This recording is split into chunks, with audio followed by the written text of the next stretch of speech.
인생이라는 깊은 그런 세월과 마주치면서 늘 온갖 고난과 슬픔과 좌절과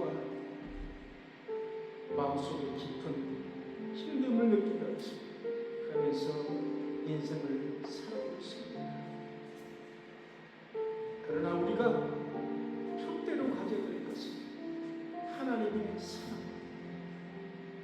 하나님의 그 사랑, 그 사랑이 없다면 우리는 이 세상에서 위로를 얻을 방법이 없습니다.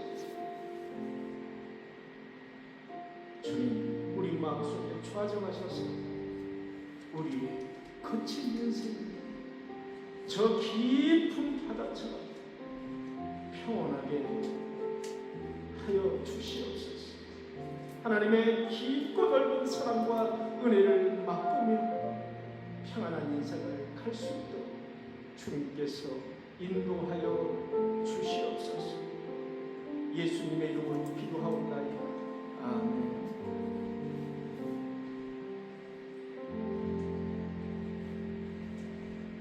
할렐루야. 아멘. 우리 최재호 집사님이 좀 빨리 오셔야 우리 이제 마이크를 쓸 수 있는데, 마이크를 못 썼어요. 자, 오늘은 시편 90편이겠습니다. 여러분, 시편 90편은 시편 90편을 읽으면서 여러분, 내가 모세가 이 시에 모세가 작가이다라는 그런 직접적인 표현은 없죠. 그런데 여러분, 성경에 나와 있죠. 90편을 맨 처음에 보면 뭐라고 써있냐면 하나님의 사람 모세의 기도라고 써있죠. 이것을 히브리어로 번역해 보니까 그때 당시에 쓴 모세의 기도라는 그런 뜻입니다. 그래서 시편에서 시편 150편 중에서 유일하게 모세가 쓴 시입니다. 여러분, 시편 90편을 오늘 다 읽어보셨죠? 어떤 구절이 가장 와닿습니까? 여러분, 시편 90편 중에서 어떤 구절이 가장 와닿습니까? 저는 이런 구절이 와닿았어요. 우리의 연수가 70, 강건하면 80이라도 그 연수에 잘하는 수고와 슬플 뿐이요 신속히 간다는 거예요. 신속히 가니 마치 날아갈 것 같습니다. 뭐가 날아가요? 뭐가 날아가요? 나비가? 새가? 세월이 날아가는 것 같습니다라고 쓴 겁니다. 여러분, 모세가 내가 강건하면 80이라는 거예요. 그런데 세월이 날아가는 것 같습니다. 그 다음에 우리에게 우리의 날을 계수함을 가르쳐 주옵소서. 우리 인생은 미련 고르되네요. 왜냐하면 제가 나이가 이제 60이 넘었어요. 죽을 생각을 안 하는 거예요. 내가 죽을 날을 기억하지 않고 살 날만 기억하고 욕심이 더더욱 붙어 있어요. 내가 천년만년 살 날만 기억하고 있어요. 죽을 날은 기억 안 해요. 이렇게 미련고르기가 바로 인생입니다. 절대로 여러분, 죽을 날은 기억조차 하기 싫어. 안 해요. 기록하고 싶지 않아요. 우리에게 우리의 날 계수함을 가르치세요. 이게 뭐예요? 우리의 날, 죽을 날을 계수하는 방법을 우리에게 가르치사. 그것이 뭐예요? 지혜로운 마음을 얻게 하소서. 그게 지혜로운 마음이라는 거예요. 여러분, 오늘 찬양했죠? 비바람이 칠 때와 그 다음에 김지성 권사님이 찬양했죠? 그 찬양의 가사를 여러분 들어보세요. 또 우리 이정은 권사님하고 박명원 권사님 찬양했죠? 여러분 그 가사를 한번 들어보세요. 뭐예요? 우리의 인생의 여정은 고난이라 이거예요. 우리의 인생의 여정은 고난이에요. 고난인데 하나님을 의지하고 하나님을 경외하며 하나님에게 늘 묻고 평안함을 유지한 상태로 우리가 인생을 계수해야 됩니다. 우리가 인생을 계수하는 것을 방법을 찾아가라는 거예요. 인생을 어떻게 계수해요? 평안한 마음으로 우리가 인생을 계수해야 되잖아요. 늘 불안하고 내가 죽을까봐 늘 막 불안하고 이렇게 인생을 계수해서는 안 되잖아요. 하나님을 의지하고 평안한 마음으로 우리가 인생을 늘 계수하고, 그게 바로 지혜로운 마음이라는 거예요.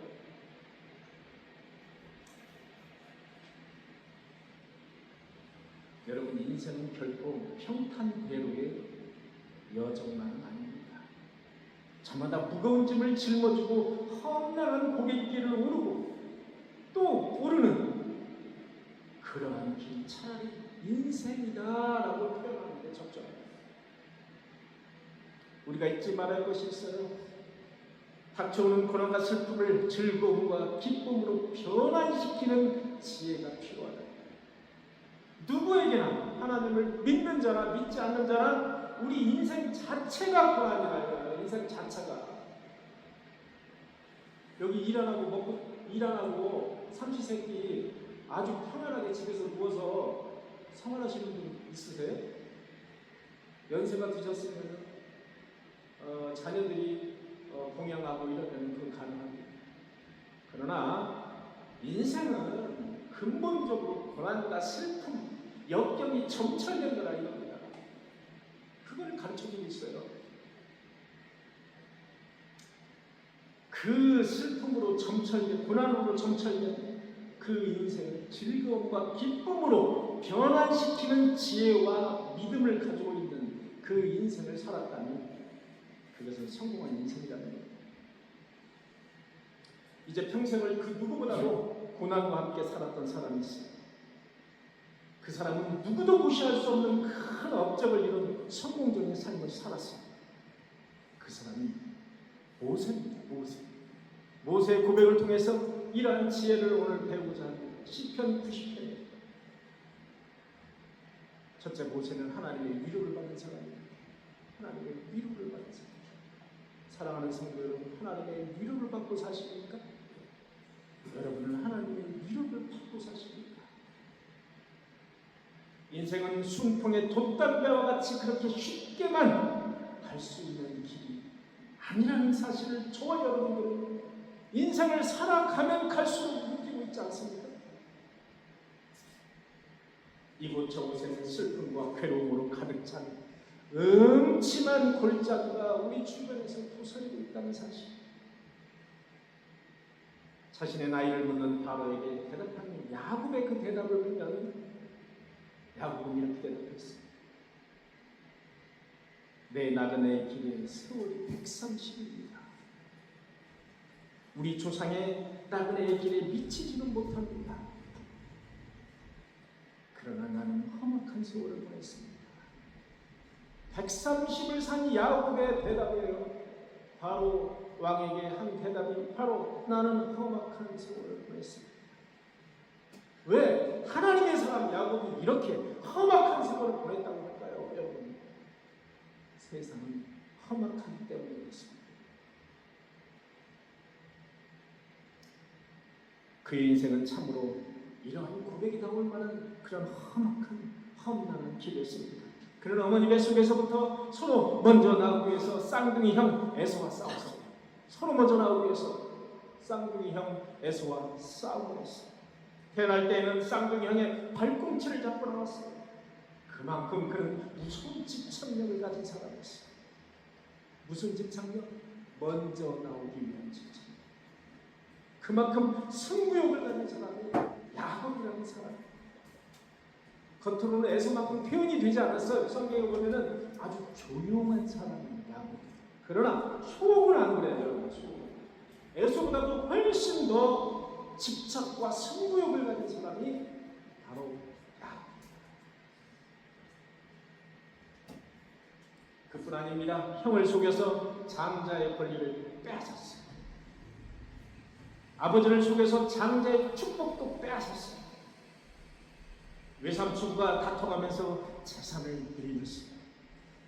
그게 바로 야곱입니다.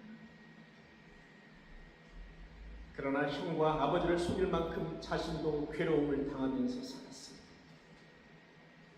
외삼촌의 속임수에 넘어가서 약속했던 자기가 사랑하는 라헬 대신 언니 레아와 동침을 하게 되었습니다. 참으로 기막힌 세월을 살았습니다. 딸이 강간을 당하고 아들에게 속임을 당하는 모든 인생을 산 사람이 야곱입니다. 그러나 아들들의 거짓에 속아서 야생동물에 불려서 죽은 줄만 알았던 요셉, 막내 아들 요셉, 자기가 사랑하는 라헬의 아들 요셉, 이 요셉이 애굽의 총리 대신이 되는 드라마틱한 그런 인생을 산 사람입니다. 비록 우리는 130살을 살지 못한다 할지라도 우리의 삶에 나타나는 슬픔과 괴로움이 이보다 덜하다라고 말할 수 없습니다. 우리의 인생은 하나님이 주어진 우리의 인생은 그 인생만큼의 고난과 슬픔과 고통이 있어요. 마냥 울고 싶지만 눈물을 감추고 가슴에 슬픔을 묻는 일이 여러분 몇 번입니까? 억울하고 괴로운 일을 당하고도 제대로 항변하지 못하고 살 때 얼마나 많았습니까? 그러나 성도 여러분, 이렇듯 힘들고 괴로우며 슬픈 일들로 가득 찬 우리의 삶일지라도 우리에게는 남다른 희망이 있습니다. 그것은 하나님이 우리의 삶을 계수하고 계시기 때문입니다. 여러분, 하나님이 우리의 삶을 다 계수하고 계신 거예요. 우리는 걱정할 일이 없어요. 하나님의 인도함만 받으면 되는 사람입니다. 하나님은 여러분의 어려움과 슬픔을 다 알고 계십니다. 우리의 인생을 마치는 날 우리를 위로하시며 축복하시되 다시는 슬픔과 괴로움이 없게 하실 것입니다. 여러분, 요한계시록 21장 4절에 보면 모든 눈물을 그의 눈에서 닦아주시니 다시는 사망이 없고 애통하는 것이나 곡하는 것이나 아픈 것이 다시 있지 아니하리니 처음 것들이 다 어떻게 됐습니다? 지나갔습니다. 우리는 하나님의 사랑 모세의 말대로 지혜 있는 마음을 얻기 위해서 기도해요. 지혜 있는 마음.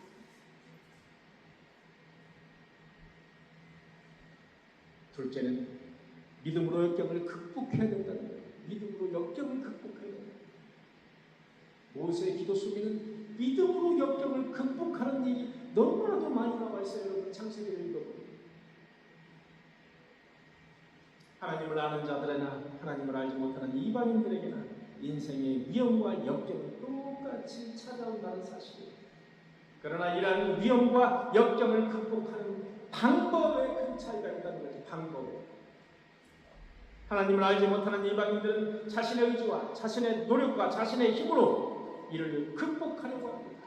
하나님에게 의지하려고 하지 않아요. 그러나 하나님의 사람은 전능하신 하나님에게 의지하고 하나님의 힘으로, 나의 힘이 아니라 하나님의 힘으로 극복해 간다는 사실. 두 가지에는 아주 큰 차이점이 있습니다. 본문에서 모세는 이렇게 기도하고 있습니다. 아침에 주의 인자로 우리를 만족하게 하시고 평생에 즐겁고 기쁘게 하소서. 다시 한번 읽어드릴게요. 아침에 주의 인자로 우리를 만족하게 하시고 평생에 즐겁고 기쁘게 하소서. 위험과 역경이 도처에 도사리고 있는 삶에서 어찌 우리가 만족을 누리며 어찌 우리가 즐거움과 기쁨을 얻겠습니까? 그러나 여호와 하나님께서 주시는 기쁨과 즐거움이 우리 인생의 위험과 곤고함을 파괴한다는 사실을 아셔야 됩니다. 어차피 우리는 믿으나 믿지 않으나 이런 역경과 슬픔과 곤고함이 있어요. 그러나 하나님께서 주시는 그 기쁨과 즐거움으로 우리의 슬픔과 곤고함과 우리의 그 역경을 파괴한다는 사실. 그래서 역경 가운데서 우리는 하나님이 주시는 그 힘으로, 그 만족감으로 하나님이 주시는 그 만족과 기쁨을 누릴 수가 있다는 것입니다. 내가 아버지에게서 나와 세상에서 내가 세상을 떠나 아버지에게로 가노라 하시니 이것을 너희에게 이르는 것은 너희로 내 안에서 평안을 누리게 하려 합니다. 다시 한번 내가 아버지에게서 나와 세상에 와 예수님이 하신 말씀에 요한복음에 나온 말씀입니다. 다시 세상을 떠나 아버지에게로 내가 가노라 하시니 이것을 내가 너희에게 이르는 것은 너희로 내 안에서 평안을 누리게 하려 합니다. 여러분 진정한 평안은 돈 많아서 부동산이 많아서 내가 무슨 권력이 많아서 내가 명예가 노벨상을 타서 진정한 평안이 있는 게 아니라는 사실이에요. 여러분 진정한 평안은 뭡니까? 진정한 평안은 하나님이 우리에게 주시는 평안함을 우리가 느낄 때 그것이 바로 진정한 평안함. 세상에는 너희가 환난을 당하라. 여러분 세상에서 저와 여러분들은 누구나 똑같이 환난을 당한다는 예수님이 바로 십자가에 달리기 전에 하신 말씀이에요. 세상에서 너희가 환난을 당하라. 어떻게 하라? 담대하라. 내가 세상을 전노라 이겨노라 하십니다. 내가 세상을 이겨노라. 그러므로 너희는 나를 믿고 세상을 이기라는 거예요. 담대하라. 여러분 담대하게 세상을 사시는 저와 여러분들 되시기를 간절히 축원합니다. 죄 없으신 예수 그리스도께서 이 세상에 오셔서 수많은 역경과 고난을 겪으시고 십자가에서 죽으셨어요. 그런데 하물며 죄 많은 우리들은 어떨까요? 이 세상에 살면서 역경이 있을까요? 없을까요? 수많은 역경이 있다는 사실이에요. 여러분. 나에게만 역경이 있는 게 아니에요. 모든 사람이 말하지 않아서 그렇지 역경과 슬픔과 고난이 있어요.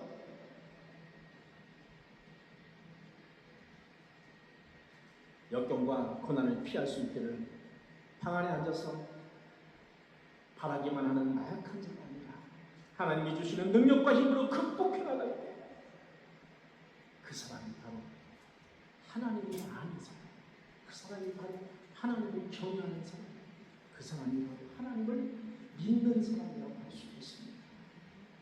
시편 23편 4절에 보니까 이런 말씀이 있어요. 내가 사망의 음침한 골짜기를 다닐지라 해를 두려워하지 않으면 주께서 나와 함께 하십니다. 주의 지팡이와 막대기와 나를 어떻게 하신다고요? 안위하신다고요. 안전하고 평안하게 하신다고요. 우리는 우리의 나를 계수할 줄 알아야 합니다. 나의 나를 하나님 앞에서 바르게 계수할 때 하나님께서는 우리에게 치유를 주십니다. 그리고 우리는 하나님의 위로를 받을 수가 있습니다. 여러분 영국의 유명한 찰스 웨슬리라는 사람이 지은 찬양이 있습니다. 여러 곡 중에서 그 중에 한 곡이 바로 388장 비바람 칠 때와라는 찬양. 그 찬송을 짓게 된 동기는 어느 날 그가 서재에서 방문을 활짝 열어놓고 쉬고 있었어요. 그런데 어디선가 매에 쫓겨서 참새가 한 마리가 방으로 진입을 하고 있어요. 이 참새는 짹짹짹짹 소리를 하면서 어떻게 하는 거라고 말했어요. 왜? 매에게 놀랬어요.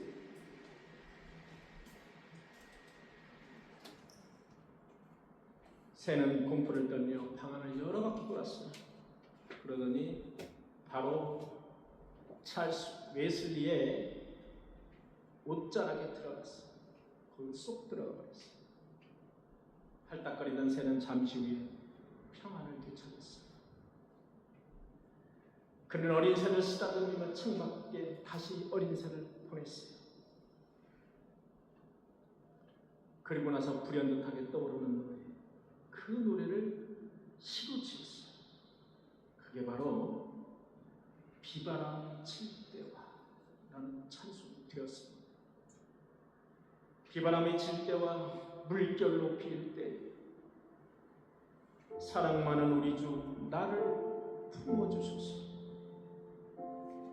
풍파 지나가도록 나를 숨겨주시고 안식 얻는 곳으로 주여 인도하소서. 여러분 388장 비바람이 칠 때와 함께 찬양하시겠습니다. 비바람이 칠 때와 물결로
비바람이 칠 때 물결로 필 주는 우리 인생은 바로 이와 같습니다. 사랑 많은 우리 주, 나를 품어주소서. 나를 혼자 있게 하지 마시고 나에게 하나님의 위로하심을 받게 하여 주시옵소서. 그래서 우리가 우리 인생을 살면서 나의 나를 계수하는 지혜가 있게 하여 주옵소서. 하나님을 믿고 하나님을 경외하며 하나님을 의지함으로 나의 인생이 평안함을 얻게 하여 주옵소서. 나의 꼬인 매듭들이 우리의 삶을 살아가면서 하나님의 힘과 능력으로 풀어질 수 있는 역사가 있게 하여 주시옵소서. 예수 그리스도의 이름으로 기도하옵나이다. 아멘.